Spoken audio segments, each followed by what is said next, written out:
What is up, everybody? Welcome back. My name's Clay Frost. Today we're going to be talking about the motivation myth. So, I've seen so many people talk about motivation, how important it is, and all these different things, and I just wanted to go over a little bit of the myths that we have in motivation, some of the problems that we have, the misconceptions, and so let's get right to it.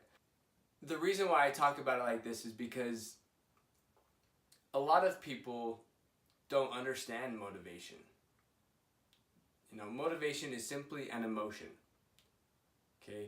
So if we're talking about motivating people, we're just trying to get them to feel things, feel different ideas, feel different perspectives, but especially to be inspired and to be motivated to do something.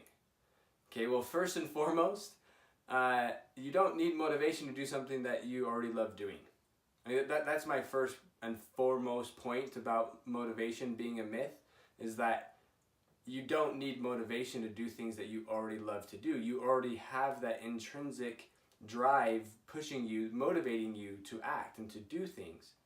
And so when people always talk about, oh yeah, I need motivation, it's because they're probably doing something that they don't already love, or something that is difficult that they haven't quite figured out yet.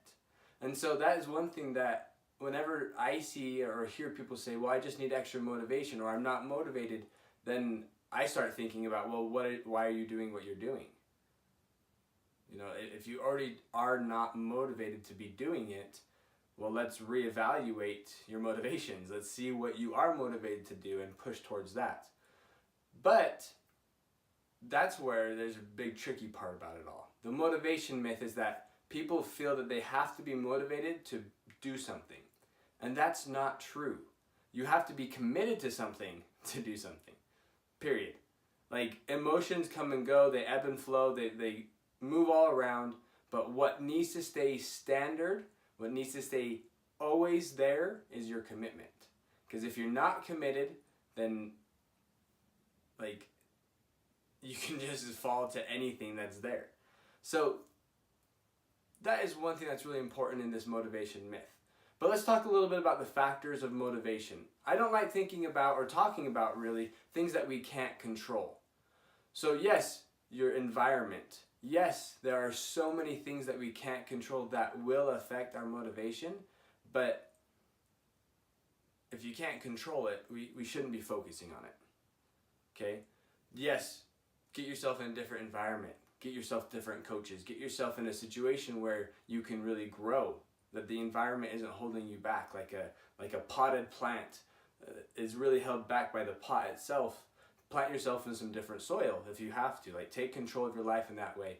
But even if you're in this pot, don't rely on other people for your motivation or for your growth.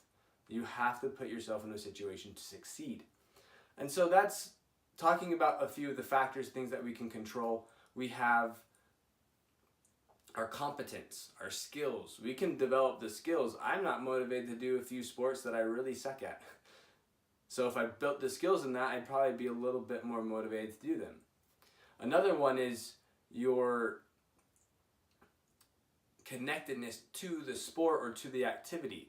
Learn more about it. Get friends that do it. Find people that would be kind of mentors to help you through it. With that connectedness, that really will raise your level of motivation. And then the last one is autonomy. So it's really important to feel an ownership. A lot of coaches, a lot of programs, a lot of people talk about buy-in. And buy-in's great. Buy-in is a great step in the right direction, but it's not ownership. If you own what you are doing, that is the much better way. All right? So competence, connectedness, and autonomy.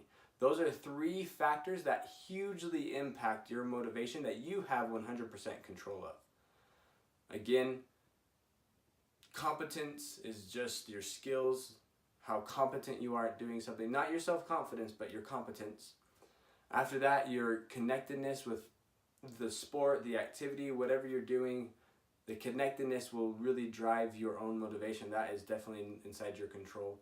And then as well, autonomy, the choices that we're making, the ownership that we take in the activities and the workouts and the trainings that we do. Okay? Always come back to commitment. It's not about what am I motivated to do, it's what am I committed to do. Remind yourself of your why you do what you do, and your motivation will immediately become stronger because you're taking ownership in it. There is, again, I want to go over the idea that there is no extra motivation needed if you're already doing what you love. If you are already doing what excites you and gets you pumped up. There's a lot more to this, and there's a lot more research and a lot more information that we can talk about, and I will in other videos, but I wanted to go over this motivation myth that you do not have to be motivated to act. You don't have to be motivated to do great things, but you do have to be committed. I'll see you next time.